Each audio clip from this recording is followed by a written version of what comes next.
Muchachos, parece que Irán y Estados Unidos no nos quieren dejar un día sin monitorizar la situación. Israel ha hecho algo que algunos dicen que no ha gustado mucho a Estados Unidos, pero luego hemos visto que Estados Unidos al parecer ha participado en este ataque, así que vosotros tomadlo como queráis. Se ha reportado que Israel ha empezado a atacar refinerías en Teherán. Las tropas de los gobiernos Trump y Netanyahu llevaron a cabo operaciones aéreas contra depósitos de crudo ubicados en la refinería de la capital de la República Islámica, uno de los primeros embates contra la infraestructura de hidrocarburos de la administración de los ayatolás. Algo que a los yanquis podría no gustarles porque parte de la idea de esta guerra era dejar la infraestructura petrolera iraní intacta. Por otro lado, veníamos dudando desde hace días con quién iba a sustituir a Ali Khamenei, menos como ayatolá turbo supremo del régimen iraní. Dudábamos entre Alireza Arafi y Mojtaba Khamenei, el hijo del anterior, y resulta que se han decantado por este último. No sé si los yanquis estaban esperando a ver a quién nombraban antes de golpear, pero parece que ya lo tienen. ¡Tome el mando como estaba provisto!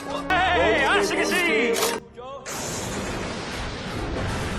Ahora bien, para entender de dónde viene este ataque, empecemos revisando un poco la cronología completa de esta guerra, para ver si esto responde a algo previo. Todo esto se inicia el 28 de febrero de 2026, con ataques yanquis e israelíes a diversos objetivos de Irán. Estos ataques eliminan al ayatolá Khamenei, al alto mando revolucionario, a sus suplentes, a stocks de misiles balísticos y a muchos lanzadores de los mismos. Bueno, y ya sabéis, a las defensas antiaéreas, la fuerza aérea iraní y gran parte de la armada. Después, Irán responde atacando no solo a Israel, sino a la mayoría de países del Golfo donde Estados Unidos tiene instalaciones militares. Para el 3 de marzo ya se titulaba esto como las represalias iraníes por el Golfo. En 5 días, Emiratos Árabes Unidos, Kuwait, Qatar, Bahrein, Omán, Arabia Saudí e Irak habían reportado ataques con drones o misiles iraníes. Ya comentamos que después vinieron países que no estaban ni siquiera en el Golfo. Hablamos de Chipre, donde Reino Unido tiene una base desde la que desplegaron cazas para defender a Israel de las represalias iraníes, pero también Azerbaiyán entra en la secuencia al recibir ataques en su enclave de Najicheván, algo que aquí leímos como un toque de atención que amenazaba a otra arteria petrolera, ya que es uno de los principales exportadores de petróleo de países europeos como Italia. Es después de este ataque, el 7 de marzo, que el presidente iraní Pezeshkian se disculpa y promete frenar los ataques a vecinos, salvo que desde su territorio ataquen a Irán.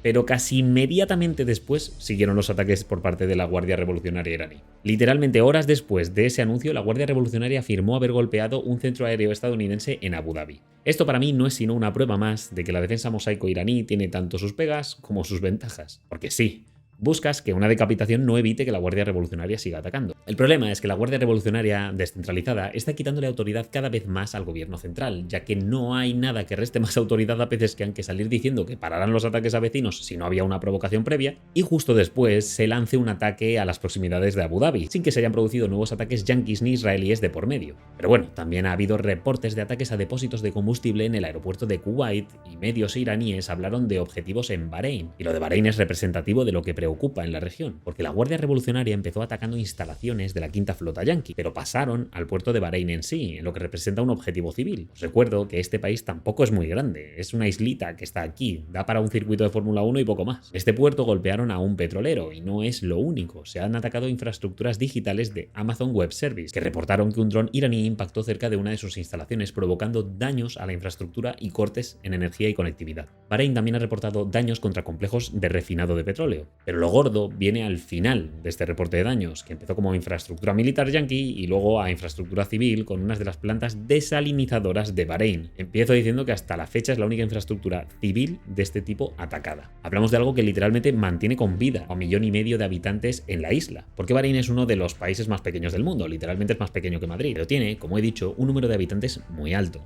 Los países de esta región tienen un problema grande, el agua. A diferencia de otros lugares, os imagináis que en la región del Golfo Pérsico llueve poquito, hoy no hay mucha alta montaña que retenga nieve que luego se derrita para suministrar a embalses ni nada por el estilo. Tampoco podemos hablar de reservas subterráneas teniendo en cuenta que es una isla no demasiado grande en mitad del mar. Lo que sí tiene Bahrein y gran parte de los países vecinos para solucionar este problema es ingentes cantidades de mar. A través de la inversión de la pasta que ganan con la venta del petróleo, o bueno, ganaban antes del cierre del estrecho, han paliado este problema a través de la inversión en enormes, sofisticadas y extremadamente caras desalinizadoras. Algo que les ha venido bien pintado porque justo estamos atravesando una época de sequía en la región. Algo que, por por ejemplo, Irán no ha hecho muy bien y por eso su capital está en serios problemas por la escasez de lluvias. Bueno, aunque ha habido lluvias puntuales, se reporta una caída del 77% respecto del promedio de lluvias del año, lo que como podéis imaginar no está ayudando a mejorar la situación. Sí, lo de que le están lloviendo misiles ya lo he oído. El caso es que Irán, a mis ojos, está demostrando algo con este reporte que os estoy comentando, y aquí ya es pura interpretación. Primero, el corte del estrecho ha logrado lo esperado, que todos nos caguemos en los pantalones con el precio del barril y otros recursos naturales que se ven estrangulados. Ahora bien, imagino que otro efecto que se estaba buscando era forzar a los países del Golfo a unirse a Irán frente al ataque estadounidense. Y bueno, si no a unirse, al menos cerrar filas en contra de la intervención yanqui porque genera inestabilidad en la región, independientemente de que se llevan mal muchos de esos países. Porque recordemos que la mayoría de los países de la región no tragan a los iraníes. El problema es que hay algunos medios como el Washington Post informando de que Arabia podría haber sido uno de los que habría presionado a Estados Unidos para empezar estos ataques. Para mí, otro punto que me hace interpretar que no están oponiéndose a los ataques a Irán es el mero hecho de que Estados Unidos sigue operando en esas bases. O sea, en España ya comentamos que Pedro Sánchez estaba tratando de usar la situación con fines electoralistas en clave nacional al no permitir el uso de bases como la derrota para la campaña contra Irán. Sin embargo, los países del Golfo siguen dejando que Estados Unidos opere estas bases. Incluso Reino Unido ahora le permite usar la de Diego García y de hecho los británicos al parecer están llevando 2 portaaviones a la región para apoyar, lo que Trump ha salido muy herido diciendo que ya no les hacen falta.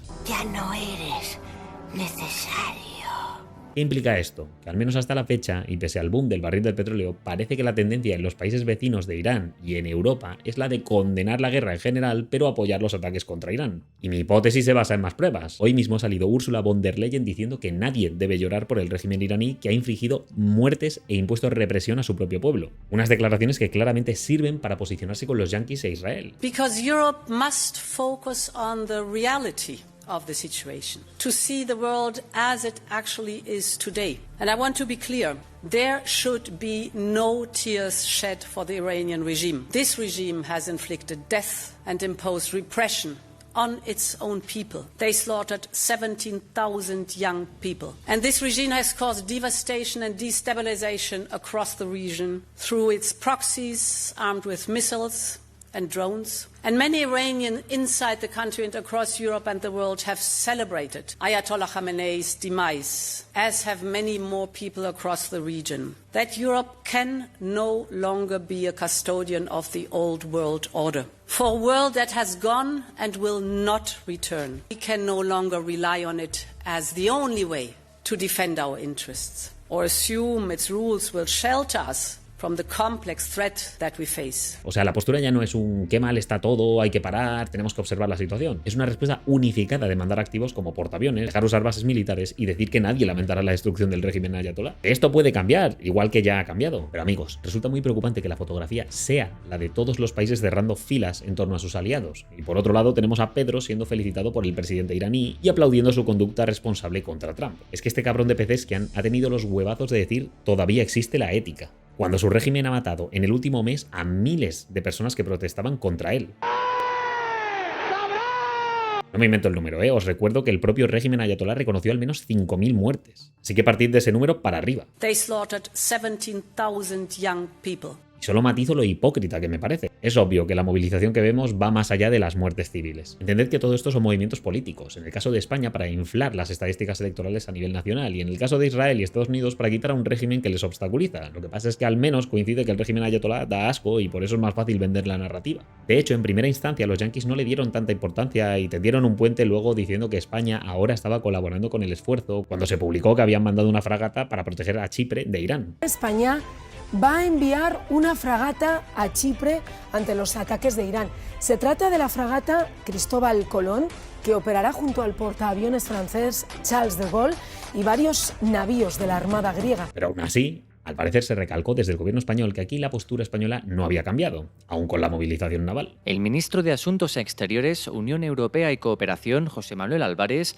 ha desmentido tajantemente a la Casa Blanca después de que su portavoz haya dicho que España habría accedido a cooperar militarmente con Estados Unidos. Ahora bien, ¿tiene derecho Sánchez a hacer lo que quiera, que para eso es el presidente de España? Totalmente. ¿Puede que esto nos pase factura, teniendo en cuenta que no somos un país independiente, sino parte de una organización que parece opuesta a nuestra actual postura internacional? También es probable. there should be no tears shed for the Iranian regime. Porque el hecho de que Pezeshkian te aplauda es para hacérselo mirar, igual que cuando Jorge Rodríguez dijo que Zapatero era un amigo fiel de Venezuela. Dicho esto, lo que uno puede plantearse es, ¿estaba previsto lo que está pasando? Si cuando yo salgo a la calle miro si va a llover por si me llevo el paraguas, ¿creemos que tanto Irán como Estados Unidos no estaban valorando con antelación cada uno de los escenarios que podrían darse en caso de pelea? Lo digo porque me cuesta pensar que el mando yanqui haya dicho, nada macho, YOLO, vamos a golpear y se van a rendir inmediatamente. Ya está. Creo que es obvio que lo que está pasando es algo que se esperaban que pasara. Que sí, que si por Trump fuese, el régimen se habría rendido nada más caer la primera bomba. Pero ese era el mejor escenario, no el único. El punto de la cuestión es si estamos en un escenario que estaba previsto o no. Con la subida del barril, las bolsas se echan a temblar y en todo el mundo los costes aumentan por producir. Sin embargo, no es por inflación, sino porque uno de los elementos de la cadena de producción se ha encarecido. Y la reacción occidental ha sido la de tratar de salvar los platos. El G7 va a discutir la liberación conjunta de reservas estratégicas de petróleo, que son, bueno, literalmente reservas estratégicas de petróleo, stocks de crudo y productos refinados que se guardan para emergencias. Su función no es abaratar la gasolina cada vez que sube, sino amortiguar crisis graves de suministro y evitar pánico económico cuando hay guerras, embargos y desastres como el que estamos viviendo. Como el precio se está disparando por encima de $1.000 el barril, han decidido que es un buen momento para tirar de reservas. Pero igual que China tiene las suyas, he dicho que corta la exportación de refinados. Porque Irán está precisamente jugándose su supervivencia a que es capaz de aguantar la respiración más que sus vecinos. El problema es lo que comentábamos, que Irán es uno y los que están cerrando filas contra él son muchos. Ya hemos dicho que Europa está desmarcándose de la postura española. Turquía anuncia hoy el despliegue de 6 cazas F-16 y sistemas de defensa antiaérea en el norte de Chipre. Y más cuando justo acaba de salir una noticia en la que vemos que un misil ha sobrevolado Turquía y ha sido interceptado por la OTAN. Y Estados Unidos e Israel hacen lo que comentábamos al inicio del vídeo, golpear de nuevo. En Irán hubo un cambio de horario de absolutos locos, porque algunos medios han tratado este ataque como convertir la noche en día.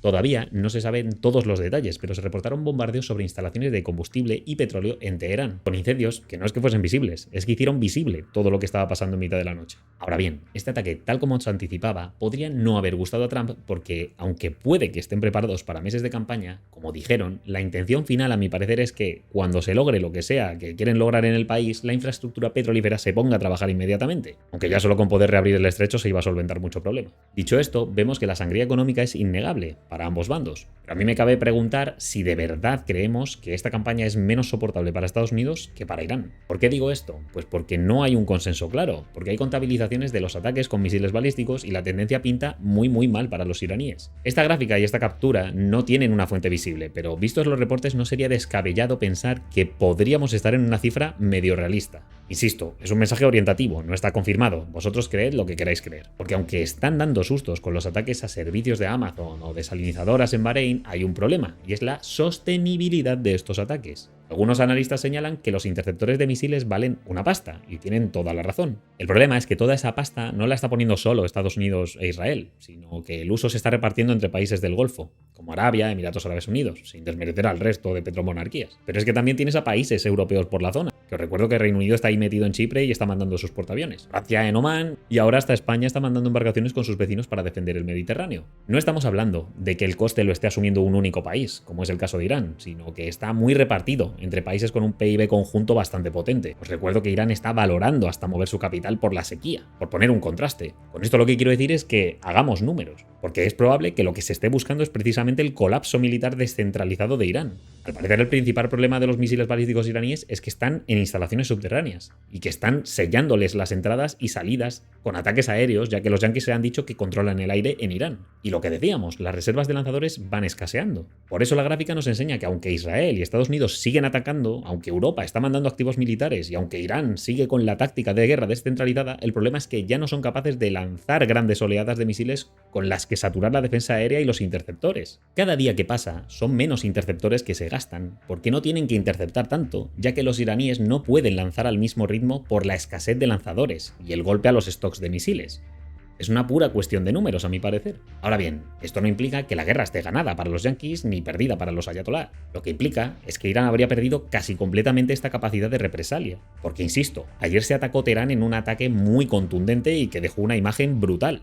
No estamos viendo represalias de Irán como las del primer día, con 384 misiles. No porque el golpe no amerite una respuesta contundente, sino porque yo creo que no hay capacidad para esa respuesta contundente. Esto no implica que se tenga el control del país, tan solo que Irán va perdiendo desarrollando su baza de proyección de fuerza a través de misiles. Pero recordemos que no es lo único que tiene. Recordemos que Irán es el rey de la guerra proxy y existe un riesgo de que puedan realizar determinadas actuaciones en el exterior. En Pakistán ya intentaron asaltar el consulado yanqui. En Oslo, la policía noruega dice que un IED dañó la entrada de la embajada estadounidense. Y os recuerdo que el viceministro de Exteriores iraní ya advirtió el 6 de marzo que cualquier país de Europa que se uniera a los ataques de Estados Unidos e Israel sería un objetivo legítimo de la represalia iraní. Saco a colación de nuevo lo que se reportó de que Irán usaba al chavismo en Venezuela para facilitar pasaportes venezolanos a sus proxies. Con ellos podrían viajar a España y conseguir la residencia y la nacionalidad en 2 años en un procedimiento abreviado, dándoles acceso desde el primer momento al espacio Schengen y pudiendo moverse por toda Europa a placer. Bueno, y a todo esto los yanquis tienen un nuevo objetivo, porque ya os dije que acaban de nombrar Ayatolá Supremo al hijo de Khamenei. Además, Trump ha dicho que él no le ha autorizado para ser Ayatolá, como si dependiese de él. También os digo que el nombramiento del Ayatolá tampoco es que dependa de los iraníes, sino del propio régimen, así que ya me diréis vosotros quién tiene más legitimidad ahí, si unos o los otros. Lo que sí te digo es que hay unas especulaciones que me parecen muy interesantes que hablan primero de que la estrategia yanqui podría pasar por aprovechar ciertas fragmentaciones internas en Irán. Se habla de que podrían armar a los kurdos para que la líen por el norte y quién sabe si a los baluchis en el sur para que hagan lo mismo,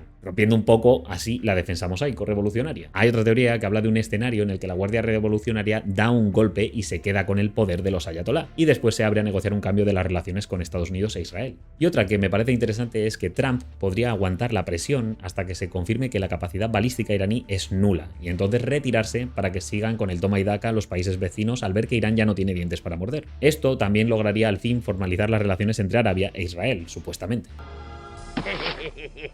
Y voy yo y me lo trago. Pero como os digo, todo esto son teorías y yo no tengo ni idea del asunto, así que ahora te toca a ti ilustrarnos. ¿Quién ganará este concurso de aguantar la mirada? ¿Estados Unidos e Israel o Irán? ¿Crees que Europa volverá a cambiar de parecer respecto de esta guerra? ¿Cuánto crees que se alargará el conflicto? Te leo, suscríbete y oye, considera pillar la membresía, que ayuda mucho. Especial agradecimiento al Renko, que pilló la suya ayer, y a Linetri, de Manu y a Abduzka, porque la renovaron también. Echa un ojo a los vídeos y nos vemos la próxima. Hasta luego.